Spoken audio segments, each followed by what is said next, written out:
It was a bright Monday morning in Lagos when Amarachi Nwosu stepped into the glass-walled boardroom of Vantage Global, one of the biggest tech companies in Africa. The air inside was cold, smelling of perfume and power. Her palms were slightly sweaty as she clutched her folder, the same folder that carried her dreams, her CV, and years of hard work. She had practiced her answers all night, repeating them softly in her tiny Yaba apartment, trying to make her English sound perfect. But no matter how much she tried, her Igbo accent always came through. It wasn't something she could hide, it was part of her. Still, she had learned that in Lagos, people sometimes judged more by how you sound than by what you can do. As she looked around the long table filled with sharp suits and cold stares, she whispered to herself, "Just breathe, Amarachi. You belong here." Her heart pounded, but she straightened her shoulders and forced a small, confident smile. Outside the glass walls, the city buzzed with life, cars honking, people chasing dreams. Inside, Amarachi was about to fight for hers. She didn't know yet that this interview would change everything.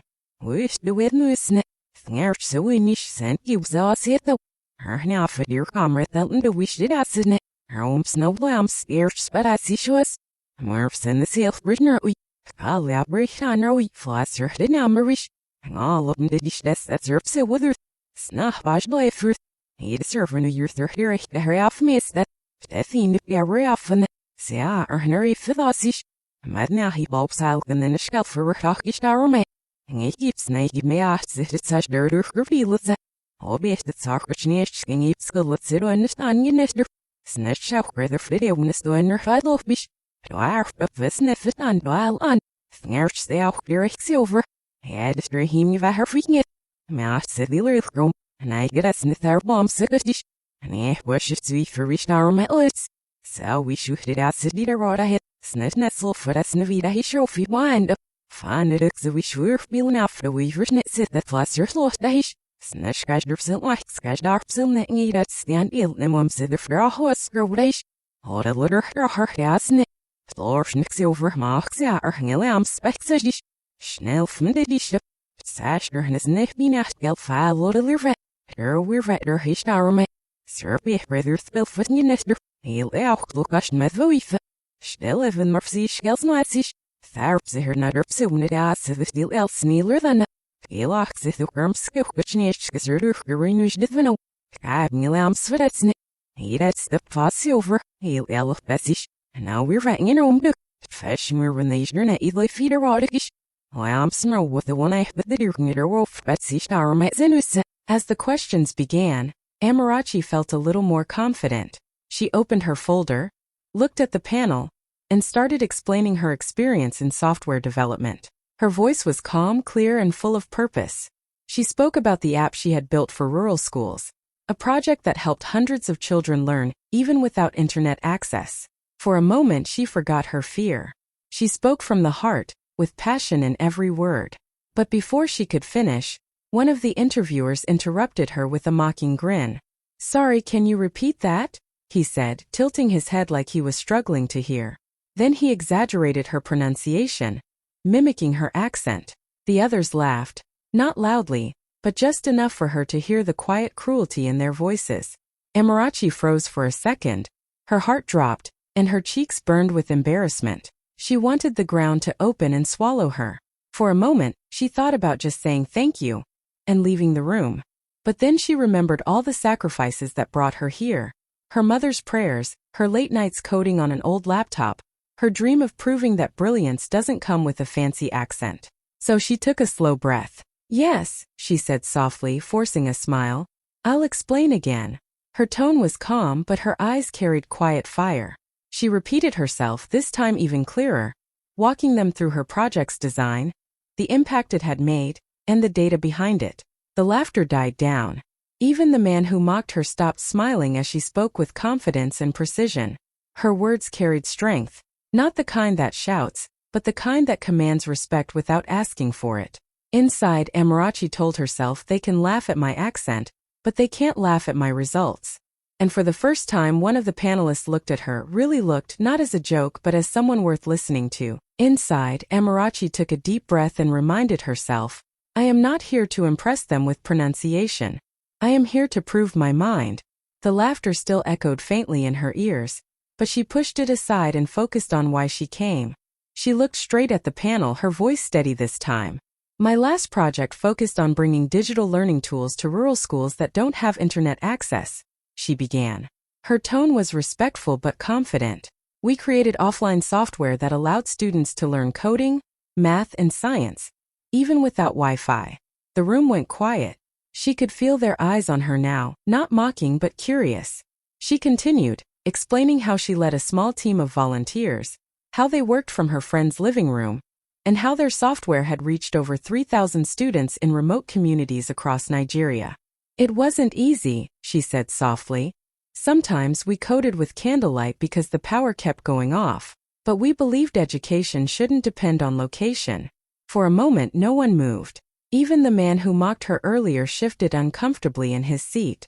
Amarachi noticed it, but she didn't let it distract her. She stayed composed, her hands folded neatly on the table. Deep inside she felt a spark of pride. This was her strength. Not the way she spoke, but the way she thought, the way she built, the way she refused to give up when everyone else did. If they couldn't see her worth through her accent, they would see it through her vision. As she wrapped up her explanation, she caught sight of the quiet older man sitting at the far end of the table. He wasn't laughing. He wasn't judging. He was watching her closely, with a look of quiet respect, as if he saw something the others didn't. Amarachi didn't know who he was, but something in his eyes told her that this moment was far from over. When the interview finally ended, Amarachi could feel her throat tighten. She had given everything. Every word, every idea, every ounce of confidence she had left. She sat up straight, waiting for a reaction, hoping that maybe, just maybe, someone in the room had seen her worth. But instead, the lead recruiter leaned back in his chair, forced a polite smile and said, "Thank you, Miss Amarachi. We'll get back to you." His tone was cold, final, the kind of voice people use when they've already made up their mind. Amarachi nodded quietly. "Thank you for your time," she replied softly. She began to gather her things, trying to keep her hands from shaking. The room was silent for a second, until she turned toward the door. That's when she heard one of them whisper just loud enough for her to catch. She should stick to local startups. This is Lagos, not the village. The others chuckled. The sound hit her like a knife. Her chest tightened, her face burned, and for a moment she couldn't breathe. She wanted to turn around and say something, anything, but she didn't. Instead, she lifted her chin slightly, forcing herself to keep walking. As she stepped out of the glass doors, the cool air from the hallway touched her face. She didn't realize she'd been holding her breath until she finally let it out. Her eyes stung, but she refused to cry there. Not in that office. Not in front of people who would take her tears as weakness. When the elevator doors closed behind her, the laughter still echoed in her mind. But underneath the pain, something else began to grow. A quiet strength, a promise to herself. One day, she thought, they will remember this moment, and they will wish they had listened. And as the elevator descended, Amarachi didn't know that the quiet man from the corner had been watching her leave, and he wasn't smiling at all. Everyone is aware what's your beam such beam. Was the Irish night below singly no. And as you even thin of snatch out things here back number. Wilson Bekish arm not church stands. Slang it must is the world. Arring it must not be that. Her he says no, we've written in my name out miss. And Amarish did the well. He'll single merch her, and offer hanger it's right that city didn't lock the gosh nillets that's ish weakness. Did not sich arme. We did so real if it's snimmerished. Her old Freddy has gave the steel covered maxil. He'll yell best nimmo with my am say. Herbs a whaler if silver. Did he berish? Nemmerished. Her sim dahish off the arme and it got self. My aunt and you know more almost stealing surf. We is gal don't nemmerished. Doing it nimmo with. And it's here her hand let's knit but I see arme. All bulk this knife murphs it. Ish arme singing feed. Nej, they not go up so fly me fmacha. Well, here's nay or feet no more for this sahish. Herman one. Sab no for net such. Smash master hosted up. Hermermish. Mom, Pavikistan in Bosby. Better at sea shower the number see what I am sir thummer. Hobby the note of near sir thummer her shirish. Find a gal of her vent oh I must stay. Saber navigation. Toch neva net per quite no more. Yeah, spots such the shaving. Flasser her strips a wish. Snoop sharp at serum empty. Hark deliver lock at the sylvan come. Hurt fallet skirms. Hanging and murfnemo mir vet elf birnammer. Sir Watnich that and dahish and near spot baller hanger it's. We've written it in murfself me in your woods. Dabber not as ish. Snell ass it with ass knit up. Snets it in their must if I will be. Master Aaron is niet nasser. So and the valles of that side is it. The next morning, Amarachi woke up before sunrise. She couldn't sleep much anyway. Her mind was spinning all night. She carefully ironed her best outfit, a neat navy blue blazer paired with a simple Ankara blouse her mother had sewn for her years ago. It wasn't fancy, but it carried meaning. It was her reminder of where she came from and why she started. After a short prayer, she took a deep breath and whispered to herself, "Whatever happens today, walk in with grace." When she arrived at Vantage Global, the receptionist looked surprised to see her again.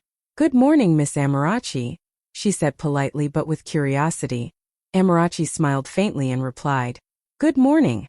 I'm here to see the chairman." The words felt unreal even as she said them. As she stepped into the same boardroom, the atmosphere shifted. The same recruiters from yesterday were already there, preparing for another round of interviews. The moment they saw her, their faces changed, shock, confusion, and maybe a little guilt. One of them whispered under his breath, "You again." Another frowned, pretending to focus on his tablet.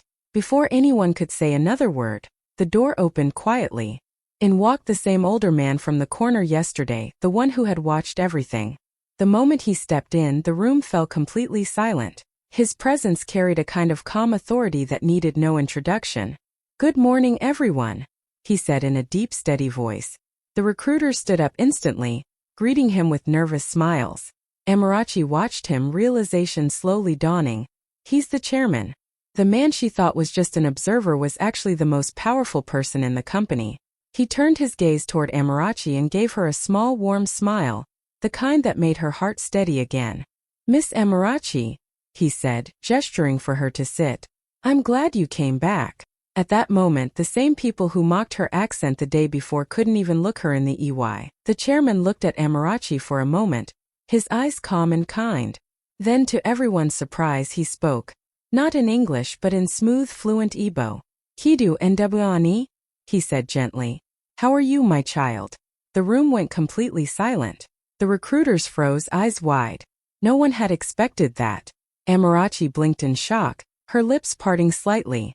For a moment, she couldn't even find her voice.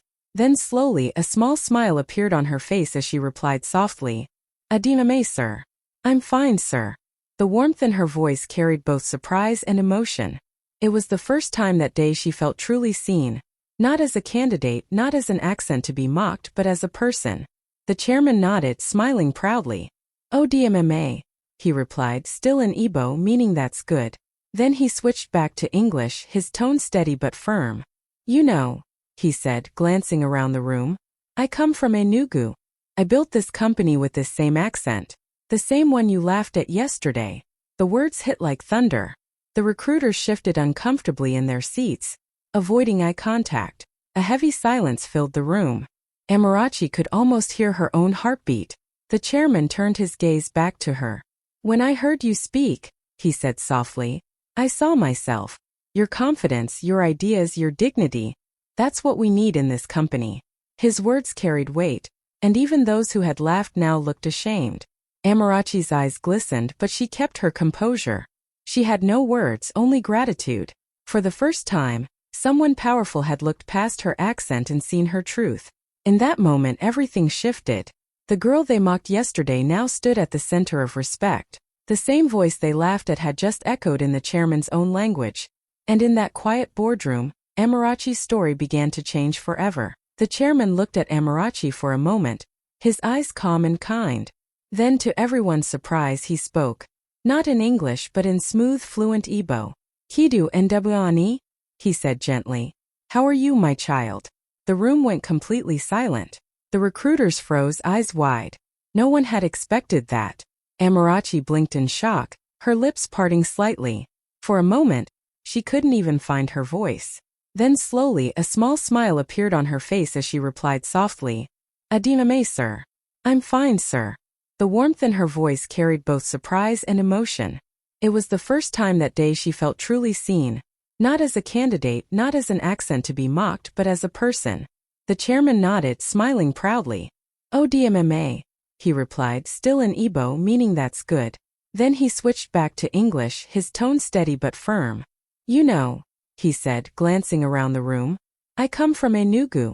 I built this company with this same accent. The same one you laughed at yesterday." The words hit like thunder. The recruiters shifted uncomfortably in their seats, avoiding eye contact. A heavy silence filled the room. Amarachi could almost hear her own heartbeat. The chairman turned his gaze back to her. "When I heard you speak," he said softly, "I saw myself. Your confidence, your ideas, your dignity. That's what we need in this company." His words carried weight, and even those who had laughed now looked ashamed. Amarachi's eyes glistened, but she kept her composure. She had no words, only gratitude. For the first time, someone powerful had looked past her accent and seen her truth. In that moment, everything shifted. The girl they mocked yesterday now stood at the center of respect. The same voice they laughed at had just echoed in the chairman's own language. And in that quiet boardroom, Amarachi's story began to change forever. The chairman turned slowly to face the panel, his expression calm but serious. The silence in the room was thick. No one dared to move. Then in a firm, clear voice he said, "While you were busy mocking her accent, you failed to hear her ideas. Ideas that could change the future of this company." Every recruiter froze. The laughter and pride they had shown the day before vanished in an instant. Some looked down at their notes, pretending to be busy. Others just stared at the table, too embarrassed to meet his eyes. The chairman continued, his tone still controlled but sharper now. "You see, this young woman talked about connecting rural schools through technology, something even this company has struggled to achieve. She came here with a solution, and you reduced her to her accent." His voice was calm, but every word carried weight. "That's not the culture I built this company on." Then, he turned back to Amarachi and smiled gently. "I come from Enugu myself," he said. "When I started this company, I worked from a small one-room office. I spoke with this same accent you just heard from her. People mocked me too. They said a man who sounded like me could never build a global brand." He paused for a moment, letting the words sink in. "But here we are today. A company worth billions, built on the voice they once laughed at." Amarachi's chest tightened. She felt her eyes water, but she blinked quickly to hold it back. The chairman's story mirrored her own, the same pain, the same strength. He looked around the room once more and said quietly, "Maybe next time you'll listen to the voice behind the accent, not the sound of it." The room was silent. The recruiters who once laughed now wished they could disappear. And Amarachi, the girl who had walked in feeling small, now stood taller, because the man with the most power in the room had just spoken her truth out loud. The chairman's voice grew firmer, cutting through the thick silence in the room. "This young woman's project," he said, glancing at Amarachi, "aligns perfectly with our next expansion plan." He paused for a moment, letting the weight of his words hang in the air. The recruiters exchanged nervous glances, unsure what was coming next. Then he continued, "From today, she's not applying for a job. She's leading our new community tech program as project director." For a few seconds no one breathed. The words hit like lightning. Gasps echoed around the boardroom. Amarachi blinked, stunned, trying to process what she just heard. Her hands trembled slightly as she looked up at the chairman, wondering if she'd imagined it. But his calm, proud smile told her it was real. The same people who had laughed at her accent just yesterday now sat frozen, faces pale, eyes darting between her and the chairman. The lead recruiter, who had mocked her the loudest, tried to force a smile, but his voice caught in his throat. Another one coughed awkwardly, pretending to adjust his tie. None of them could look at her. Amarachi's heart pounded in her chest. A wave of emotion rushed through her, disbelief, pride, relief, and a quiet sense of justice. She stood up slowly, her knees almost weak, and managed to whisper, "Thank you, sir." Her voice cracked slightly, but it was steady enough to carry across the room. The chairman nodded. "No, thank you," he said. "You reminded this company of something we forgot, that true innovation doesn't come dressed in accent or appearance. It comes from passion." Amarachi took a deep breath. The same room that had once humiliated her was now the room where her destiny changed. The same people who had tried to make her feel small were now silent witnesses to her rise. As she looked around the table, she didn't smile out of revenge. She smiled out of strength. Because in that moment, every insult, every doubt, every laugh had turned into her victory. Amarachi stood there for a moment, still trying to take it all in.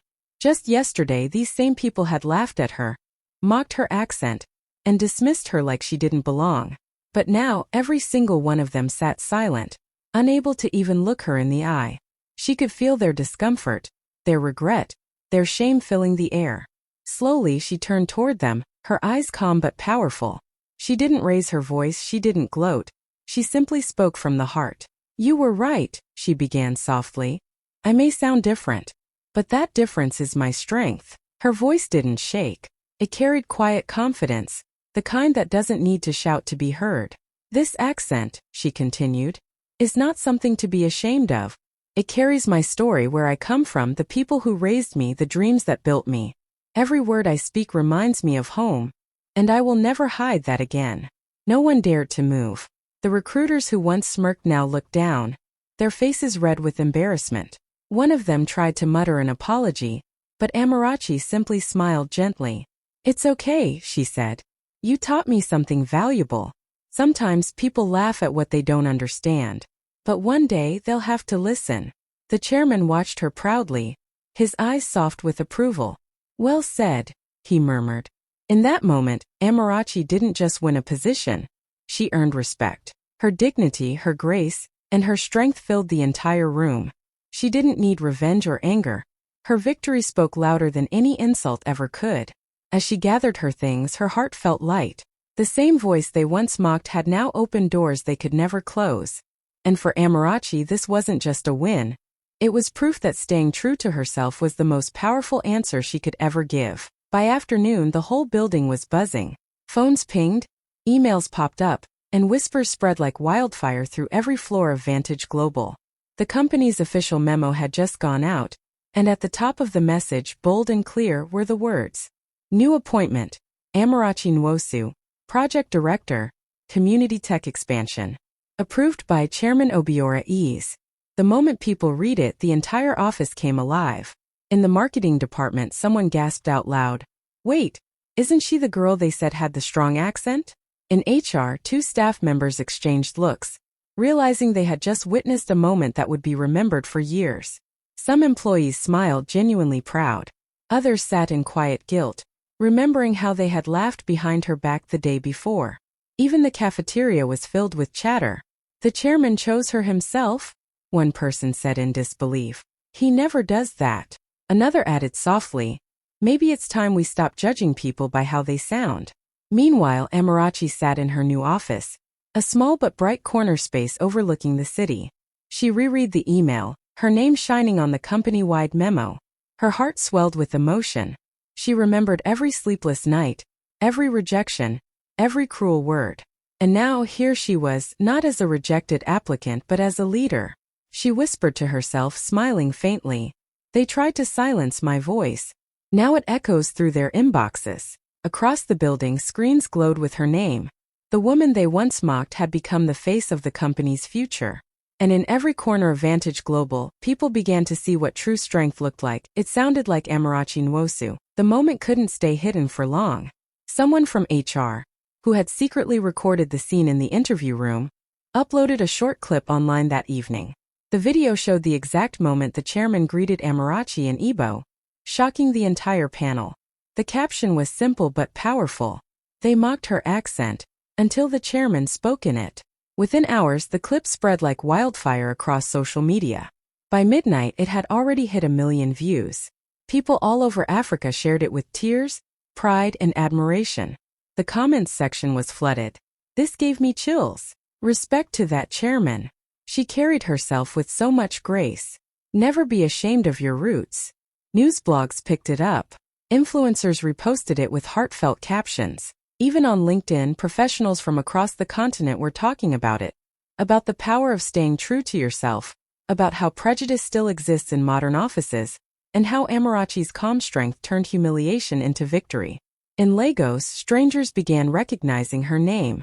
Students from small towns messaged her saying, "You made us proud." A radio host in Enugu called her the voice that spoke for a generation. Meanwhile, Amarachi sat quietly at home, scrolling through her phone, overwhelmed by the flood of messages. She wasn't chasing fame, but seeing so many people find courage through her story made her eyes fill with tears. She thought back to that moment in the interview when they laughed at her accent and she smiled. "Maybe God let them mock me," she whispered softly, "so the world could learn through me." By the next morning, hashtags like #SpeakYourLanguage and #ProudlyAfricanAccent were trending across Twitter, TikTok, and Instagram. The girl they once mocked had become a symbol, not just of success but of pride, identity, and quiet power. Weeks later, Amarachi stood under the bright lights of the African Tech Women's Summit in Nairobi. The hall was packed with hundreds of young women, dreamers, coders, innovators, all waiting to hear her speak. Cameras flashed as she stepped onto the stage in a beautiful Ankara dress, her poise quiet but powerful.